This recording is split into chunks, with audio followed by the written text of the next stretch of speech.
Bordeaux Métropole, une agglomération de 28 communes, peuplée de 750 000 habitants. Aujourd'hui en vogue, c'est l'un des territoires les plus attractifs de France et d'Europe. On loue son dynamisme, sa modernité, sa beauté, sa qualité de vie. Mais à la fin des années 60, son visage était bien différent. Mais il y avait une ville-centre, Bordeaux, une ville urbaine forte, et des petites villes, des petites communes périphériques. Voilà. Donc, la plus importante à l'époque, après Bordeaux, c'était Mérignac, qui, je crois, avait 30 000 habitants. On s'est aperçu qu'en définitive, les centres urbains étaient monopolisés par une ville-centre.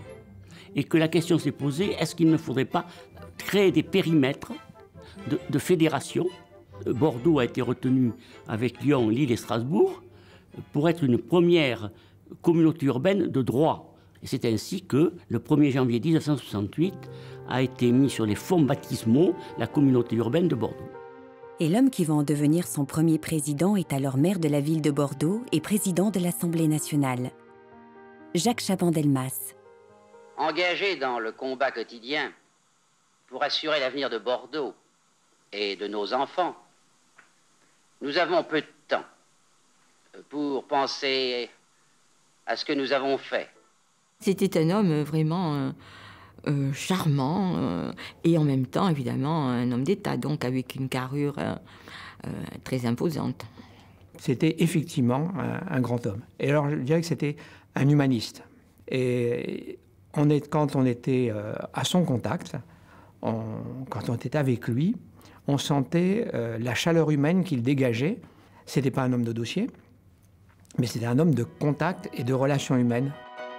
Très populaire et fin politique, Jacques Chaban-Delmas va dès lors lancer toute une série de grands travaux au sein de la communauté urbaine de Bordeaux. Cette nouvelle entité administrative, organisée par son premier secrétaire général, Robert Mancier, se voit confier au total 12 compétences, parmi lesquelles on trouve par exemple les transports urbains, la gestion des déchets, l'assainissement ou encore le développement économique. Dès 1969, le parc des expositions est inauguré. La Rocade, qui est alors en construction, va bientôt devenir la ceinture qui desservira toute l'agglomération. Autour d'elle, Chaban décide de créer de grandes zones industrielles. C'est ainsi qu'à Bruges, Blanquefort ou encore Bègles, de vastes espaces voient le jour afin d'attirer plusieurs grandes entreprises et créer des emplois. À cette époque, les campagnes se vident au profit des villes. On crée alors les fameuses ZUP, zones d'urbanisation prioritaire, à Lormont, Talence ou encore Floirac. Au cœur de la ville de Bordeaux, la rue Sainte-Catherine devient entièrement piétonne, ce qui en fait la plus longue rue piétonne d'Europe. Mais le chantier urbain le plus marquant est celui du quartier Mériadec, d'où vont sortir de terre des bureaux, des habitations, un centre commercial et le futur hôtel de la métropole. Ce que Chaban a compris, c'est que l'avenir de Bordeaux était lié à l'avenir de l'agglomération. Et que Bordeaux ne pouvait pas réussir, il ne pouvait pas y avoir une grande ville de Bordeaux sans une grande agglomération. Si le développement de l'agglomération est spectaculaire, les effets de l'urbanisation se font sentir dès le début des années 80. Les inondations sont alors fréquentes. Chaque orage est une menace. Le 31 mai 1982, il tombe en 1 heure l'équivalent d'1 mois d'eau. Et à peine 2 jours plus tard, le même phénomène se reproduit. Rue Georges Mandel, il y avait 2,50 m d'eau dans la rue. C'était inacceptable. Chaque orage, les gens étaient paniqués, quoi. Ils s'attendaient à être inondés. On a lancé des programmes de bassins de retenue, de grands bassins de retenue. Le projet, il a fallu développer, il a fallu faire les études des bassins versants, connaître les récurrences de pluie, connaître les techniques pour pouvoir poser de gros collecteurs dans Bordeaux, ce qui n'est pas évident. Donc là, je me souviens que j'étais allé expliquer à Jacques Chaban-Delmas de faire un tuyau de 4,50 m de diamètre à l'intérieur de Bordeaux. Et comment vous allez faire des tunnels dans Bordeaux? Je dis oui, on va faire des tunnels dans Bordeaux. On va vous faire comme en celluloscopie, c'est-à-dire qu'on ne va pas faire de tranchées, on va faire un trou à un bout, un trou à l'autre, et on va faire des tunnels. C'est extraordinaire ce que vous êtes en train de faire. J'y comprends rien, mais c'est merveilleux. Et quelques années plus tard, Jacques Chaban-Delmas inaugurera lui-même le collecteur du Codéran-Naujac à bord d'une voiture. Si les grands collecteurs symbolisent la lutte contre les inondations, la communauté urbaine de Bordeaux développe en parallèle plusieurs innovations dans ce domaine. Et c'est comme ça qu'au niveau de la communauté urbaine, on a développé des solutions compensatoires de l'imperméabilisation sous forme de micro-bassins de retenue sur les parcelles. Et aujourd'hui, c'est fait partout, hein. C'est le principe de compenser l'impact de ce qu'on réalise. Mais c'était très novateur d'inscrire dans les documents d'urbanisme l'obligation de compenser sur la parcelle l'imperméabilisation créée par l'urbanisation.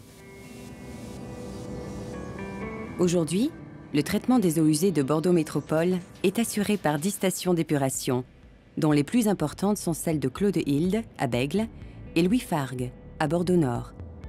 Et pour contrôler en temps réel, 24 heures sur 24, l'ensemble du réseau, la métropole dispose d'un outil majeur, Ramsès, véritable centre névralgique de tout le système d'assainissement de l'agglomération. Mais Bordeaux Métropole, c'est aussi la gestion des déchets. Chaque année, la population de l'agglomération produit près de 400 000 tonnes de déchets. Pour les collecter, presque 1000 agents sont mobilisés au quotidien. Au total, ce sont près de 150 000 tonnes qui sont triées et recyclées. Le reste est en très grande majorité transformé en énergie dans les 2 unités de valorisation spécialisées de Senon et de Bègles, alimentant ainsi le réseau électrique et de chaleur urbain. Un système bien différent de la réalité des années 70.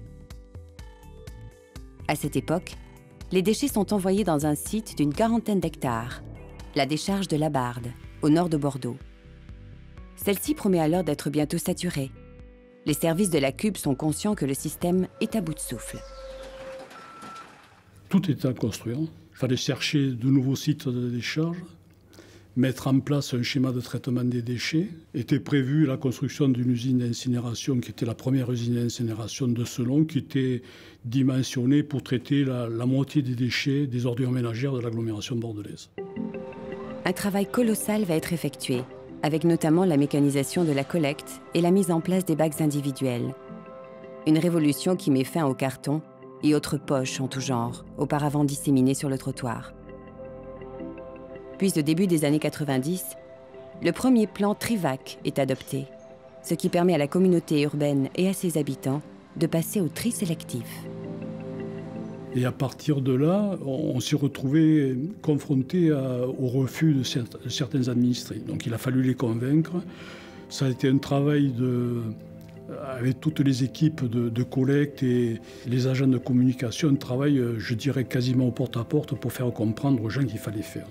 Maintenant, tout le monde est d'accord, comprend et est favorable, mais à l'époque, ça a été un travail d'information et de communication assez impressionnant.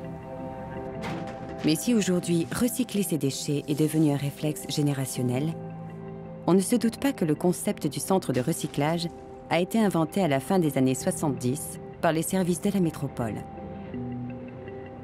Alors la première déchetterie a été construite en France et dans le monde à Bordeaux, plus exactement sur la commune de Gradignan. Les gens ne savaient pas où se débarrasser de leurs déchets de jardin. On avait des tas d'immondices qui étaient entreposés partout et on ne pouvait pas supporter cette situation. Et donc il nous fallait trouver une solution et on a eu la chance de tomber sur un maire qui était René Canivinck, le maire de Gradignan, qui lui y a cru de suite. Ça a été un succès. Ça a été un succès. Ça a pris une ampleur et maintenant je dirais que c'est un peu partout dans le monde où on a des déchetteries qui existent maintenant. Alors donc pour l'agglomération bordelaise, pour moi c'est une fierté. Si l'idée des centres de recyclage a franchi les frontières, une autre invention issue de la métropole bordelaise a également rencontré un succès international. Elle se nomme Gertrude. Au début des années 80, la voiture est le mode de déplacement privilégié des citadins. Pour réduire le trafic, un certain Christian Francery va mettre au point un système intelligent des feux de circulation. L'idée de l'ingénieur bordelais va s'exporter dans plusieurs villes en France et ailleurs dans le monde, d'Alger à Pékin, en passant par Le Caire, Lisbonne ou encore Casablanca. Alors Gertrude, c'est un système, comme un gros ordinateur qui adapte en temps réel les temps de vert, les temps de rouge aux différents carrefours de l'agglomération et qui, en fonction du nombre de véhicules qui passent, donne plus ou moins de temps pour adapter et faire en sorte que la circulation soit le plus fluide possible. Il y a quelques années, il y a eu une panne informatique sur une journée et on a tout de suite vu, donc les carrefours continuent à fonctionner, mais sans l'intelligence du système. Et ça a été le bazar pendant toute la journée. C'est-à-dire les gens se sont rendus compte, c'est là où on s'est même nous rendu compte que finalement le système était vraiment efficace, c'est-à-dire que quand il n'y a plus l'intelligence derrière, il y avait des embouteillages monstres dans la ville. Si sur les 10 dernières années, le trafic dans le centre de la métropole a baissé, en revanche, à la périphérie, les conditions de circulation sont beaucoup plus délicates. Propriété de l'État, la rocade est un objet métropolitain à part entière. Historiquement, elle a toujours été au centre des préoccupations. Son évolution est perpétuelle. Elle sera bientôt totalement à 2 fois 3 voies. À l'est, elle est déjà à 3 voies, mais elle supporte beaucoup plus de trafic du fait du transit et donc elle est saturée. À l'ouest, elle est encore en grande partie à 2 fois 2 voies. Les élus de la métropole ont décidé d'investir pour la passer à 3 voies. Le projet avance progressivement en partant du sud, de Gradignan, Pessac, on remonte vers Mérignac, on approche d'Ésine et Bruges. Et donc, au niveau de Pessac et au sud de Mérignac, on roule beaucoup mieux déjà sur la rocade. Mais bon, il y a toujours des endroits compliqués. On espère qu'avec l'investissement qui est en train d'être fait, les conditions de circulation s'amélioreront. Notre objectif, c'est qu'en 2022, tout soit passé à 2 fois 3 voies. Aujourd'hui, le mode de transport public privilégié des habitants de la métropole, c'est le tram. En 2018, 3 lignes desservent la métropole sur 66 km, en traversant 14 communes. 410 000 passagers l'empruntent chaque jour, soit près de 100 millions de personnes en un an. Reconnue comme un véritable succès, l'histoire du tram est celle d'une résurrection. Mise en service en 1880, le premier tramway de Bordeaux va connaître une première vie jusqu'en 1958.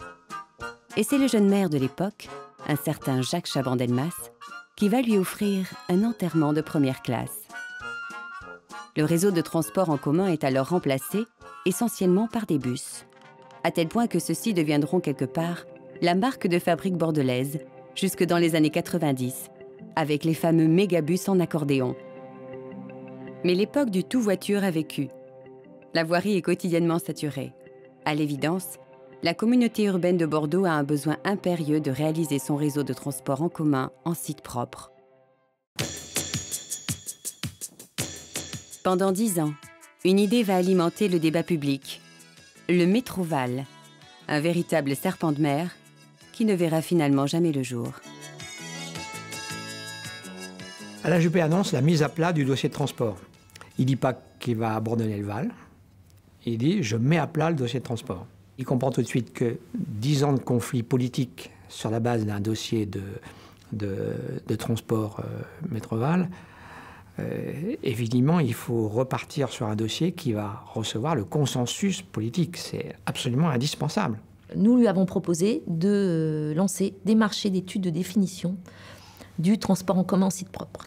Donc sans a priori sur le choix de la solution, sur le tracé qu'on va desservir, même si dans le cahier des charges, bien entendu, on a mis des éléments sur les secteurs à desservir, mais pas sur les choix de tracé. Et le résultat de la consultation est sans appel. Tous les bureaux d'études concluent à la nécessité de faire un tram. Au-delà du choix du mode de transport, le projet global est avant tout un projet urbain à grande échelle. Il promet de redessiner la face de la métropole et de changer la vie de ses habitants.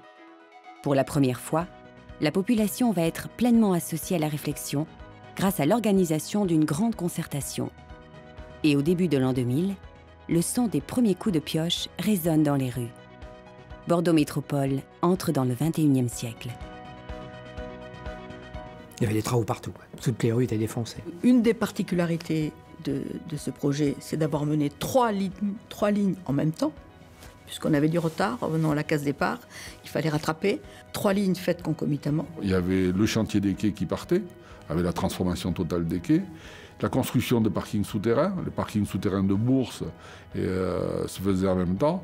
Et la volonté étant, en même temps qu'on faisait le tramway, de faire de la rénovation urbaine de la voirie de façade à façade et de refaire en même temps les places. Ça a été d'énormes travaux, mais en même temps ça bougeait. Et puis voilà, la réalisation a été à la hauteur des attentes, je pense. Et le 21 décembre 2003, après 3 années de travaux, la ligne A du tram est inaugurée en présence du président de la République, Jacques Chirac. Le jour T, on l'appelait le jour T, 21 décembre 2003. Après le discours de M. Chirac, la rame inaugurale composée de plusieurs wagons est partie. Et donc nous sommes arrivés sur le pont de pierre. Moi, j'étais dans la deuxième rame, à côté du conducteur du tramway, et les rames fendaient la foule. Il y avait 3 rames en cortège officiel, et vraiment, les rames s'ouvraient le passage. Et là, nous sommes arrivés sur la rive gauche, et alors là, cette rive gauche était noire de monde. C'était de la folie, bien sûr. Le feu d'artifice, tous ces gens qui applaudissaient, on avait du mal à trouver notre chemin. Ce qui n'a pas été inutile par rapport à la panne, par exemple, dont tout le monde a dû vous parler. Et ce qu'on n'avait pas imaginé, c'est justement qu'il y ait autant de monde et que les chauffeurs soient obligés d'aller sur les batteries jusqu'à la place de la Bourse parce qu'ils étaient obligés de s'arrêter, de relancer, de s'arrêter, de relancer. Heureusement, c'est le cortège officiel parce que quand il fallait repartir, il n'y avait plus de batterie. Et donc c'est de nuit qu'on a rapatrié les rames avec le véhicule de remorquage. Voilà. Ça, c'était pas prévu. Si la ligne A du tram est désormais une réalité, les travaux dans l'agglomération sont pour autant loin d'être terminés. Au milieu des années 2000, le projet global de rénovation urbaine bat son plein, avec notamment sa vitrine, les quais. Le projet retenu est celui de l'architecte paysagiste Michel Courajou. Son idée, aménager une promenade publique de plus de 4 km de long, en y proposant des espaces de loisirs et de liberté. Les habitants de la métropole sont alors loin d'imaginer que peu à peu est en train de se dessiner un lieu qui deviendra l'emblème de l'agglomération. C'est une véritable histoire, c'est pas un projet comme les autres. Un des objectifs qui avait été donné par Alain Juppé en 1995, c'était également de se réapproprier la Garonne, hein, et donc de redonner la Garonne aux Bordelais. Il y avait les grilles du port, et quand il n'y avait pas de port, dans la partie entre le pont de Pierre et le pont Saint-Jean, il y avait une déchetterie, une centrale à béton, des stockages de gravier. On pouvait mettre n'importe quoi sur les quais, ça n'intéressait personne. Et quand Alain Juppé nous a demandé de couper les grilles, immédiatement, la population est venue se promener sur les quais, alors qu'elle ne venait pas. La grille, effectivement, c'est un symbole, on n'a pas fait plus d'ouverture. Et ils se sont appropriés l'espace avant nous. Lancé en 1999, il va falloir 10 ans au total pour que le projet de réaménagement des quais aille à son terme. Le résultat est bluffant et le succès populaire dépasse toutes les espérances. Le miroir d'eau devient le symbole du renouveau, où familles et touristes venus du monde entier viennent se rafraîchir. Désormais, on peut se promener sur les quais, courir, danser, chanter. Et aujourd'hui, on y fête le vin et même le fleuve. Cette reconquête de la Garonne se matérialise encore un peu plus avec la construction du pont Chabandelmas. L'édifice est spectaculaire. Long de 433 mètres, il se caractérise par une travée centrale levante, afin de pouvoir laisser passer les bateaux de croisière. Les quais étant désormais un espace libre et accessible à tous, le chantier va rencontrer un succès populaire inattendu. C'est venu petit à petit. On avait d'abord des curieux qui tournaient un petit peu autour du chantier au démarrage, et puis les curieux sont devenus des fidèles.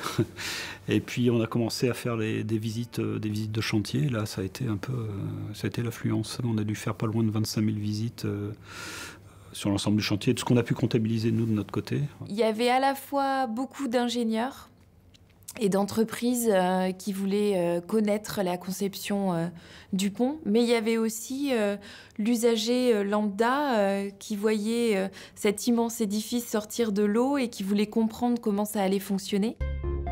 Et le 16 mars 2013, le pont Chabandelmas est inauguré par le président de la République, François Hollande, reliant ainsi directement les quartiers de Bacalan et Bastide. Depuis sa mise en service, la circulation autour des quais a été réorganisée Une expérimentation a même été lancée sur le pont de pierre, qui est réservé aux piétons, aux vélos et aux transports publics. Et en 2020, un nouveau pont va à nouveau voir le jour sur la Garonne. Long de 550 mètres, il reliera les communes de Bordeaux, Floirac et Bègles. Son nom, le pont Simone Veil. Première caractéristique, parce qu'on n'a plus l'habitude, c'est un pont qui ne se lèvera pas. Voilà, on est sur la partie amont de la Garonne, donc c'est un pont de ce côté-là traditionnel, c'est que de l'ouvrage d'art et du génie civil. Là, l'architecte nous a proposé un projet à 44 mètres de large, exceptionnellement large pour un ouvrage, pour avoir en fait un morceau de ville qui soit projeté au-dessus de la Garonne, en travers de la Garonne, et puis qui permette la continuité de l'aménagement des quais vers la rive droite et le bouclage avec les berges rive droite. La métropole est en évolution permanente et s'adapte aux défis du XXIe siècle. En 2015, la communauté urbaine de Bordeaux change de nom et d'identité visuelle pour devenir Bordeaux Métropole. On lui octroie de nouvelles compétences comme le tourisme, la gestion des réseaux de chaleur ou encore la lutte contre la pollution de l'air. Très prochainement, la cité numérique verra le jour à Bègles. Elle a vocation à devenir un pôle d'excellence économique pour aider au développement des acteurs du numérique. Et le parc des expositions de Bordeaux-Lac, un équipement majeur de l'agglomération, va également connaître une deuxième jeunesse en étant profondément modernisé. Le réseau de transport public va aussi continuer de se développer. La 4e ligne du tram, la D, est en train d'être déployée. Longue de 10 km, elle reliera le centre-ville de Bordeaux aux communes du Bouscat, Bruges et Ézines. Sa mise en service est prévue pour fin 2019. À un horizon plus lointain, le tram desservira également l'aéroport. La création d'une future ligne est aussi à l'étude entre les communes de Gradignan, Talence et Senon. Et pour relier Bordeaux à Saint-Aubin-de-Médoc, on verra naître le BHNS, le bus à haut niveau de service, un mode de transport à mi-chemin entre le tram et le bus. Que sera la mobilité dans les 10 ou 20 ans qui viennent? Est-ce que les véhicules autonomes vont se développer? Est-ce que le covoiturage va prendre, comme je l'espère et comme je le souhaite, une place beaucoup plus importante? Vous voyez qu'il y a beaucoup d'autres moyens de déplacement. N'oublions pas le vélo, où il y a encore des progrès à faire. Nous avons mis au point un nouveau plan vélo de 60 millions d'euros qui va nous permettre à la fois de développer les pistes cyclables sécurisées et en même temps de prêter davantage de vélos. La façon de se déplacer dans Bordeaux qui a le plus progressé au cours des dernières années, c'est pas le bus et le tramway, c'est la marche à pied. Et comme beaucoup de déplacements en ville se font sur moins d'1 kilomètre, c'est évidemment la solution. Je voudrais d'ailleurs relancer quelque chose que nous avions tenté il y a quelques années, c'est une signalétique adaptée, c'est-à-dire qu'à partir d'un point, on peut vous dire, si vous allez à pied à tel autre endroit, voilà combien de temps il vous faudra. Et on se rend compte à ce moment-là que dans la plupart des cas, il faut 15 minutes, ce qui ne vaut pas la peine de prendre sa voiture. Si depuis 50 ans, le visage de la métropole a beaucoup évolué, la transformation de son urbanisme, entamée au début des années 2000, connaît une nouvelle phase d'accélération. C'est tout un arc de développement qui est en train de se dessiner, avec des projets de très grande envergure au niveau de l'habitat, des centres d'affaires ou encore des lieux de vie. Le plus important d'entre eux et qui est en cours est le projet Euratlantique. L'opération d'intérêt national concerne une zone allant des quartiers Saint-Jean et Belsier jusqu'au pourtour de la nouvelle Arena à Floirac, en passant par Bègles. À terme, en 2027, 40 000 nouveaux habitants pourront y être logés et 30 000 nouveaux emplois sont attendus sur ce territoire, au sud de la métropole. En remontant un peu plus au nord, le quartier de Brazza. Situé sur la rive droite, face au pont Chabandelmas, ce quartier très verdoyant est le chaînon indispensable entre la rive gauche et le futur quartier de Bastille de Niel. Près de 5 000 logements vont y voir le jour, ainsi que des activités économiques, de l'hôtellerie ou encore des équipements ludiques et sportifs. Enfin, les bassins à flots sont en train de vivre une transformation sans précédent. Après l'emblématique Cité du Vin ou encore les Halles de Bacalan, le musée de la mer et de la marine va y ouvrir ses portes en juin 2018. Ici, ce sont 5 400 logements, encore en cours de construction, qui permettront à terme de loger près de 12 000 personnes. Un développement stratégique de ces quartiers qui vient s'ajouter au programme 50 000 logements adopté par la métropole. Ce que je voudrais, c'est que ce soit des quartiers vivants, pas des ZAC. pas des zones, des quartiers dans lesquels aussi l'espace public soit traité de façon aussi sympathique que possible, parce que c'est là que se produit la vie d'un quartier. Et donc notre politique, en accord avec l'ensemble des maires de l'agglomération et de la métropole, aujourd'hui consiste à essayer de redensifier nos centres-villes. On ne peut pas continuer à faire des maisons individuelles partout. Et donc on est obligé d'avoir du collectif, mais du collectif à haute qualité de vie. 50 ans. En un demi-siècle, Bordeaux Métropole a réussi à se transformer, à se réinventer, à adapter ses services. Au fil des ans, son visage change, inexorablement. Mais son esprit, lui, traverse les décennies. Et c'est aux femmes et aux hommes qui le portent, chaque jour, d'écrire ce que demain sera.